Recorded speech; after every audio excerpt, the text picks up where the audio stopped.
بالله من الشيطان الرجيم بسم الله الرحمن الرحيم بسم الله അസ്സലാമു അലൈക്കും വറഹ്മത്തുള്ളാഹി തആല വബറകാതുഹു. ഇപ്പോൾ ഈ പറയാൻ പോകുന്ന വിഷയം എന്ന് പറയുന്നത് എല്ലാ മനുഷ്യർക്കും ആവശ്യമായ ഒരു കാര്യമാണ്. നമ്മുടെ ആരോഗ്യം എന്ന് പറയുന്നത് ചില്ലറ കാര്യങ്ങളൊന്നുമല്ല. അപ്പോൾ അല്ലാഹു സുബ്ഹാനഹു വ തആലയെ സംബന്ധിച്ച് നമുക്ക് ആരോഗ്യം തന്നില്ല എങ്കിൽ നമ്മൾ ഈ ലോകത്ത് ഒന്നിനും നമ്മൾ കൊള്ളാത്ത ഒരവസ്ഥയിലേക്ക് എത്തിച്ചേരും. അപ്പോൾ നമുക്ക് ആരോഗ്യം വേണം, നമുക്ക് സമ്പത്ത് വേണം, ദീർഘായുസ് വേണം, എല്ലാവിധ ഗുണങ്ങളും വേണം. സമ്പത്ത്, സാമർത്ഥ്യം, കുടുംബ സൗഭാഗ്യം, കുടുംബ മാഹാത്മ്യം തുടങ്ങിയുള്ള എല്ലാ ഗുണങ്ങളും നമുക്ക് ഈ ലോകത്ത് ആവശ്യമാണ്.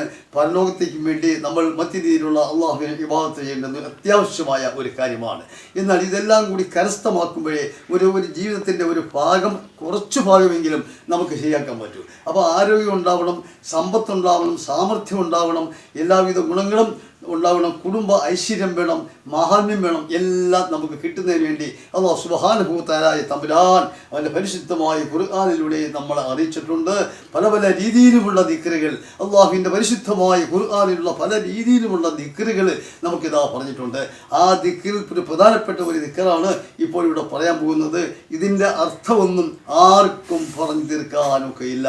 സർവാധിപനും സർവജ്ഞനുമായ അള്ളാഹുവിനെ കുറിച്ചുള്ള കാര്യങ്ങളാണ്, അള്ളാഹുവിൻ്റെ മഹാത്മ്യത്തെക്കുറിച്ചുള്ള കാര്യങ്ങളാണ്, അള്ളാഹുവിൻ്റെ നിലനിൽപ്പിനെ കുറിച്ചുള്ള കാര്യമാണ്. അള്ളാഹു എന്താണ്? എല്ലാ ആരാധനയ്ക്കും, സർവ്വവിധമായ ആരാധനയ്ക്കും അള്ളാഹു അല്ലാതെ മറ്റൊന്നുമില്ല. എല്ലാ ആരാധനയ്ക്കും അർഹൻ അള്ളാഹു സുബ്ഹാനഹു വ തആല മാത്രമാണ്. നാം ചെയ്യുന്ന സർവ്വവിധമാനമായ ആരാധനകളും അള്ളാഹുവിന് മാത്രമാകുന്നു. എല്ലാം അള്ളാഹുവിനാണ്. എന്നാൽ തന്നെയും അള്ളാഹുവിൻ്റെ മറ്റൊരു പ്രത്യേകത എന്ന് പറഞ്ഞാൽ അള്ളാഹു സുബ്ഹാനഹു വ തആല മറ്റൊരാശ്രയമില്ലാതെ കണ്ട് എന്നേക്കും നിലനിൽക്കുന്നവനാണ് അള്ളാഹു സുബ്ഹാനഹു വ തആല.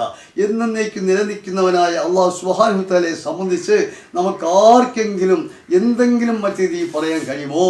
അള്ളാഹു ഉന്നതനാണ്, അള്ളാഹു മഹാന്മുള്ളവനാണ്, അള്ളാഹു മഹത്വമുള്ളവനാണ്, അള്ളാഹു കൃപയുള്ളവനാണ്, അള്ളാഹു എല്ലാത്തിലും വലിയവനാണ് എന്നൊക്കെ നമ്മൾ പറയുന്നു. എന്തെല്ലാം ഇനി പറയാൻ കിടക്കുന്നു. നമ്മളാർക്കും അത്രത്തോളം ഒന്നും പറയാനുള്ള കഴിവും ശേഷിക്കൊന്നും നമുക്കില്ല. നമ്മളൊക്കെ സാധാരണക്കാരാണ്. എന്നാൽ അള്ളാഹുവേ, സർവാധിപനായ തമ്പുരാനെ, എല്ലാം നീ ഹൈലും വർഗത്തിലും ഞങ്ങൾക്ക് എല്ലാവർക്കും ആകിത്തരണേ എന്ന് നമുക്ക് കൂടെ നമുക്ക് ദുആ ചെയ്യാം. എന്നാൽ തന്നെയും ഞാനിതാ ഈ ദിക്ർ ചെല്ലാൻ പോകുന്നു. ഈ ദിക്ർ നിങ്ങൾ ചെല്ലുമ്പോൾ ഞാൻ ഈ പറഞ്ഞ ജീവിതത്തിലുള്ള എല്ലാ സൗഭാഗ്യങ്ങളും നമുക്ക് കരസ്ഥമാക്കണമല്ലോ. പൂർണ്ണമായിട്ട് നമുക്ക് ആരോഗ്യം വേണം, സമ്പത്ത് വേണം, സമൃദ്ധി വേണം, നമ്മുടെ കുടുംബാഹനം വേണം, കുടുംബം നിലനിർത്തണം. എല്ലാവിധ ഗുണങ്ങളും ഐശ്വര്യങ്ങളും എല്ലാം നമുക്ക് ജീവിതത്തിൽ ആവശ്യമാണ്.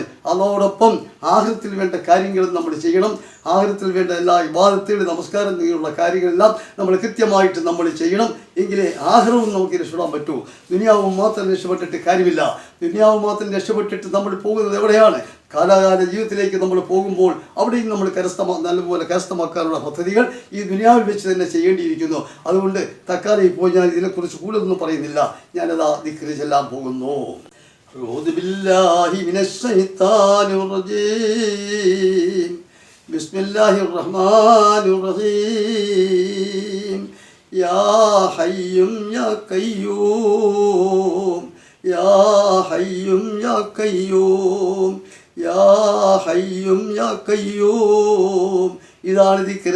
ഈ ദിക്ർ നിങ്ങൾ ചെല്ലുന്ന സമയത്ത് ഒരു 51 പ്രാവശ്യം ചെല്ലാൻ എപ്പോൾ തുടങ്ങുന്നോ അപ്പോഴൊരു 51 പ്രാവശ്യം നിങ്ങൾ ചെല്ലണം. എന്നിട്ട് അള്ളാഹുവിനോട് നിങ്ങൾ ദുആ ചെയ്യണം. മേൽപ്പറഞ്ഞ കാര്യങ്ങളെല്ലാം നമുക്ക് സാധിച്ചു കിട്ടുന്നതിന് വേണ്ടിയും എല്ലാവിധ ഗുണങ്ങളും സൗഭാഗ്യങ്ങളും സമൃദ്ധിയും ആരോഗ്യവും എല്ലാം നമുക്ക് കിട്ടുന്നതിന് വേണ്ടി അള്ളാഹുവിനോട് നമ്മൾ കേണപേക്ഷിക്കുക. അങ്ങനെ 51 പ്രാവശ്യം ഈ ദിക്ർ ചൊല്ലിയിട്ട് നമ്മൾ ദുആ ചെയ്യണം. ഇത് കഴിഞ്ഞുള്ള സമയങ്ങളിൽ എപ്പോഴൊക്കെ നിങ്ങൾക്ക് സമയം കിട്ടുന്നു, നമുക്ക് സമയം കിട്ടുന്നു, ആ സമയത്തെല്ലാം നമ്മൾ ദിക്ർ ചെല്ലാം. അത് നല്ലത് തന്നെ. എല്ലാം അള്ളാഹു ഹൈറും ബർക്കത്തും ആക്കട്ടെ. ഇത് കാണുന്നവരും കേൾക്കുന്നവരും ഒന്ന് സബ്സ്ക്രൈബ് ചെയ്യുകയും ലൈക്ക് ചെയ്യുകയും ചെയ്യണമെന്നും കൂടി ഇതോടൊപ്പം പറഞ്ഞുകൊണ്ട് തൽക്കാലം നിർത്തുന്നു. അസ്സലാമു അലൈക്കും വറഹ്മത്തുള്ളാഹി തആല വബറകാതുഹു.